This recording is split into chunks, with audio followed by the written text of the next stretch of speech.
ये कहानी एक बूढ़ी औरत की है जिसका नाम सुमित्रा था। उसकी उम्र लगभग 70 साल थी। सुमित्रा का जीवन कभी खुशहाल था। उसके 4 बेटे थे और सबका अपना परिवार था। जब तक पति जीवित थे सब कुछ ठीक था,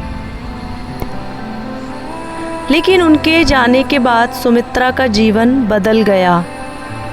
सुमित्रा ने अपने बेटों को अच्छे संस्कार दिए थे, उनके लिए बहुत त्याग किए, लेकिन समय के साथ सब कुछ बदल गया। चारों बेटे अब अपने परिवार में व्यस्त थे। वे अपनी माँ की जिम्मेदारी से बचने लगे। कोई भी उसे अपने साथ नहीं रखना चाहता था।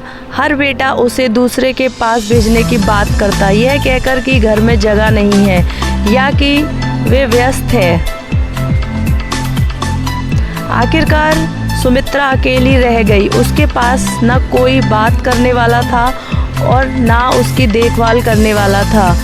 अपने पुराने दिनों को याद करके रोने लगी। जब उसका परिवार एकजुट और खुशहाल था, वे अक्सर सोचती, क्या उसकी मेहनत, त्याग और प्यार का यही फल है? एक दिन वह बगीचे में बैठी थी, आसमान की ओर देखते हुए आंसू बहा रही थी। पड़ोस की एक औरत उसके पास आई और पूछा, माँ आप इतनी दुखी क्यों हो? सुमित्रा ने रोते हुए कहा, मेरी उम्र हो गई है, लेकिन मेरे अपने बच्चे अब मुझे अपने साथ नहीं रखना चाहते। पड़ोस की औरत ने सुमित्रा को दिलासा दिया और कहा, माँ आप अकेली नहीं हैं, मैं आपके पास हूँ। और फिर से धीरे धीरे सुमित्रा उस औरत के साथ वक्त बिताने लगी। हालांकि उसका परिवार अब उसके पास नहीं था, पर उसे उस पड़ोसी के रूप में एक नया सहारा मिल गया। लेकिन दिल के किसी कोने में वह आज भी अपने